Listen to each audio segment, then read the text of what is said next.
قبر کی پہلی رات، پہلے 24 گھنٹوں کا احوال۔ رسول اللہ صلی اللہ علیہ وسلم نے ارشاد فرمایا کہ قبروں پر ایک فرشتہ متعین ہے۔ جب میت کو دفن کر دیا جاتا ہے اور لوگ واپس جانے کے لیے مڑتے ہیں تو وہ فرشتہ قبر سے ایک مٹھی بھر مٹی لے کر لوگوں پر پھینک دیتا ہے اور کہتا ہے، بسم اللہ الرحمن الرحیم، اپنی دنیا کی طرف واپس چلے جاؤ اور اپنے مرنے والوں کو بھول جاؤ۔ قبر کی پہلی رات میں کیا ہوتا ہے؟ حضرت مولا علی رضی اللہ تعالی عنہ نے فرمایا کہ میں نے رسول اللہ صلی اللہ علیہ وسلم کو فرماتے ہوئے سنا کہ انسان کی مشکل ترین رات قبر کی پہلی رات ہوتی ہے، کیونکہ جب اس کے دوست، احباب، رشتہ دار اور اولاد اسے دفنا کر چلے جاتے ہیں تو وہ انسان روتا رہتا ہے اور ہر ایک دوست کے پاس جا کر اسے روکنے کی کوشش کرتا ہے کہ مجھے چھوڑ کر نہ جاؤ، لیکن افسوس کہ اس کی آواز کوئی نہیں سن پاتا۔ چنانچہ قبرستان میں ہر کوئی اکیلا رہ جاتا ہے۔ تب اس کا سامنا ان فرشتوں سے ہوتا ہے جو اس کے اعمال کی شکل میں اس کے سامنے آتے ہیں۔ اب وہ کس شکل میں ہوں گے، اچھے یا برے، اس بارے میں کوئی کچھ نہیں کہہ سکتا۔ وہ فرشتے اس سے اس دنیا میں گزری ہوئی زندگی کے متعلق سوالات کریں گے جن کے جوابات اس کی زندگی کے اعمال میں موجود ہوتے ہیں جب تک وہ سانس لے رہا ہوتا ہے۔ ایک حدیث مبارکہ کا مفہوم ہے، کچھ اس طرح ہے کہ رسول اللہ صلی اللہ علیہ وسلم نے ارشاد فرمایا، تم قبرستان جایا کرو کیونکہ قبرستان موت کو یاد دلاتے ہیں۔ آپ صلی اللہ علیہ وسلم نے ارشاد فرمایا کہ میں نے اپنے رب سے اپنی والدہ کی قبر پر جانے کی اجازت مانگی تھی، مجھے اس کی اجازت مل گئی، لہذا تم بھی قبرستان جایا کرو۔ اس سے دنیا سے بے رغبتی پیدا ہوتی ہے اور آخرت یاد آتی ہے۔ حضرت سیدنا سعید بن مسیب رضی اللہ تعالی عنہ فرماتے ہیں کہ ایک مرتبہ ہم حضرت مولا علی مرتضیٰ رضی اللہ تعالی عنہ کے ہمراہ مدینہ منورہ کے قبرستان گئے۔ حضرت علی کرم اللہ وجہہ نے قبر والوں کو سلام کیا اور فرمایا، اے قبر والو، تم اپنا حال بتاؤ گے یا ہم تمہیں بتائیں؟ تو حضرت سعید بن مسیب رضی اللہ تعالی عنہ فرماتے ہیں کہ ہم نے قبر سے وعلیکم السلام ورحمۃ اللہ وبرکاتہ کی آواز سنی۔ کوئی کہنے والا کہہ رہا تھا، اے امیر المؤمنین، آپ ہی خبر دیجئے کہ ہمارے مرنے کے بعد دنیا میں کیا ہوا؟ تو حضرت مولا علی کرم اللہ وجہہ نے فرمایا، سنو، تمہارے مال تقسیم ہو گئے، تمہاری بیویوں نے دوسرے نکاح کر لیے، تمہاری اولاد یتیموں میں شامل ہو گئی، اور جس مکان کو تم نے بہت مضبوط بنایا تھا اس میں تمہارے دشمن آباد ہو گئے، اب تم اپنا حال سناؤ۔ یہ سن کر ایک قبر سے آواز آئی، اے امیر المؤمنین، ہمارے کفن پھٹ کر تار تار ہو گئے، ہمارے بال جھڑ کر منتشر ہو گئے، ہماری کھالیں ٹکڑے ٹکڑے ہو گئی، ہماری آنکھیں بہہ کر رخساروں پر آ گئیں، ہم نے جو نیک اعمال کیے تھے ان کو پایا اور جو کچھ پیچھے چھوڑا اس میں ہمارا نقصان ہوا۔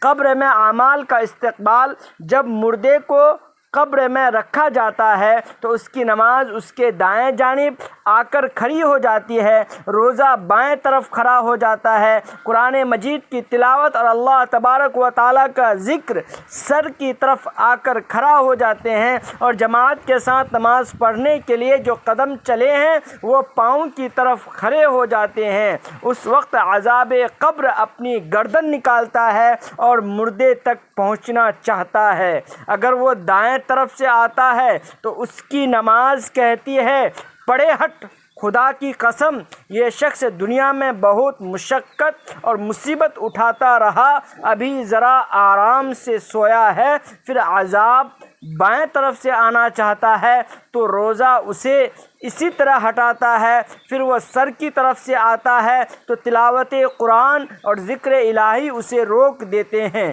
غرض یہ ہے کہ وہ عذاب جس طرف سے بھی آنا چاہتا ہے اسے راستہ نہیں ملتا۔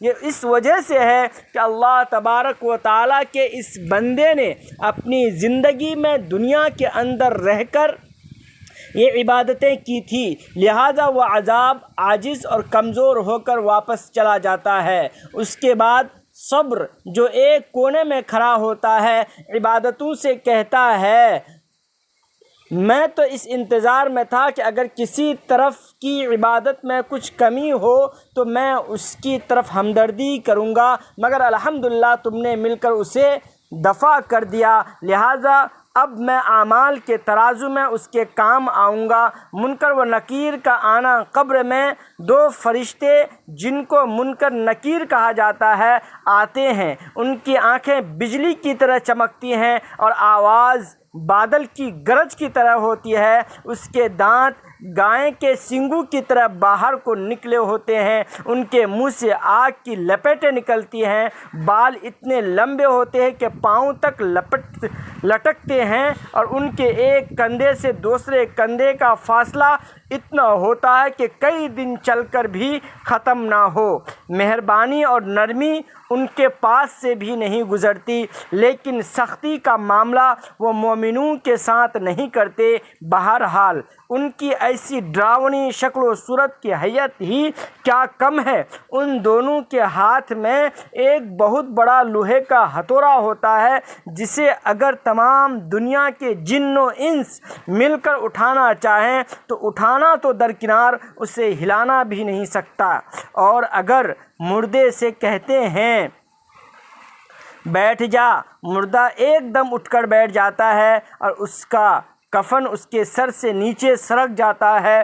وہ سوال کرتے ہیں تیرا رب کون ہے، تیرا دین کیا ہے، تیرا نبی کون ہے؟ نیک بندے کا جواب اگر مردہ نیک ہوتا ہے تو وہ کہتا ہے میرا رب اللہ ہے جو وحدہ لا شریک ہے، میرا دین اسلام ہے اور میرے نبی حضرت محمد مصطفیٰ صلی اللہ تعالیٰ علیہ وسلم ہے۔ یہ سن کر وہ دونوں کہتے ہیں تو نے سچ کہا۔ پھر اس کی قبر کی دیواریں سب طرف سے ہٹا دی جاتی ہے جس سے وہ بہت وسیع ہو جاتی ہے، اور اس کے بعد فرشتے کہتے ہیں سر اٹھاؤ۔ جب مردہ سر اٹھاتا ہے تو اسے ایک دروازہ نظر آتا ہے جس میں جنت نظر آتی ہے۔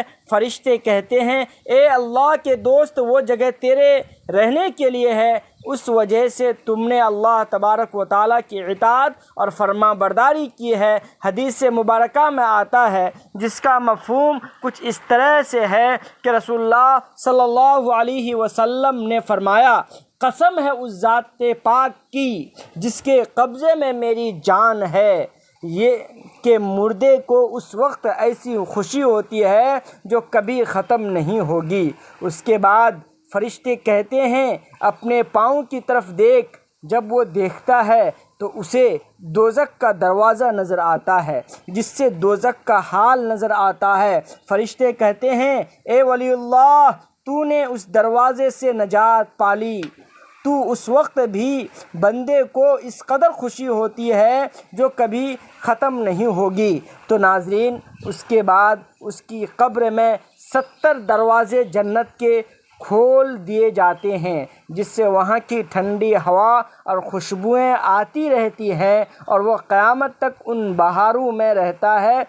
کیسی خوش نصیبی ہوگی اس روح کی جس کے ساتھ اللہ تبارک و تعالی اپنی مہربانی اور رحم و کرم کا سلوک فرمائے گا۔ نافرمان بندے کا انجام جب نافرمانی کرنے والا قبر میں رکھا جاتا ہے تو قبر اس کے لیے اتنی تنگ ہو جاتی ہے کہ اس کی پسلیاں دوسری طرف کی پسلیوں میں گھس جاتی ہے۔ اس پر کالے سانپ مسلط کر دیے جاتے ہیں جو اس کی ناک اور پاؤں سے کاٹنا شروع کرتے ہیں، یہاں تک کہ دونوں طرف کے سانپ درمیان میں آ کر مل جاتے ہیں۔ پھر اس کے پاس 2 فرشتے جن کا نام منکر اور نکیر ہے قبر میں آتے ہیں وہ پوچھتے ہیں تیرا رب کون ہے، تیرا دین کیا ہے، تیرا نبی کون ہے، وہ ہر سوال کے جواب میں کہتا ہے میں کچھ نہیں جانتا، میں کچھ نہیں جانتا۔ اس پر وہ گزر اس قدر زور سے مارتے ہیں، وہ گرج اس قدر زور سے مارتے ہیں کہ اس کے گرد چنگاریاں قبر میں پھیل جاتی ہے۔ اس کے بعد اسے کہتے ہیں اوپر دیکھ۔ تو ناظرین جب وہ اوپر کی طرف دیکھتا ہے تو جنت کے باغ اور بہار نظر آتے ہیں۔ فرشتے اس نافرمان سے کہتے ہیں اے اللہ تبارک و تعالیٰ کے دشمن اور نافرمان، اگر دنیا میں تو اللہ کی اطاعت اور فرما برداری کرتا تو یہ تیرا ٹھکانہ ہوتا۔ ایک حدیث کا مفہوم کچھ اس طرح ہے کہ رسول اللہ صلی اللہ علیہ وسلم نے ارشاد فرمایا قسم ہے اس ذات پاک کی جس کے قبضے میں میری جان ہے، اسے اس وقت ایسی حسرت ہوتی ہے کہ اس جیسی حسرت پھر کبھی نہیں ہوگی۔ پھر اس کے لیے دوزخ کا دروازہ کھولا جاتا ہے اور فرشتے کہتے ہیں اے اللہ کے دشمن یہ تیرا ٹھکانہ ہے، اس لیے کہ تو نے اللہ تبارک و تعالیٰ کی نافرمانی کی ہے۔ اس کی قبر میں 70 دروازے جہنم کے کھول دیے جاتے ہیں جن سے قیامت تک گرم ہوائیں اور دھواں وغیرہ اس سے آتا رہتا ہے۔ آخری بات، ایک حدیث کا مفہوم کچھ اس طرح ہے کہ رسول اللہ صلی اللہ تعالی علیہ وسلم نے ارشاد فرمایا کہ اے اللہ تبارک و تعالیٰ کی طرف سے قبروں پر ایک فرشتہ متعین ہے، جب میت کو دفن کر دیا جاتا ہے تو وہ اس کی قبر کی مٹی ہموار کرتا ہے۔ جب لوگ واپس جانے کے لیے مڑتے ہیں تو وہ قبر سے ایک مٹھی بھر مٹی لے کر لوگوں پر پھینک دیتا ہے اور کہتا ہے اپنی دنیا کی طرف واپس چلے جاؤ اور اپنے مرنے والوں کو بھول جاؤ۔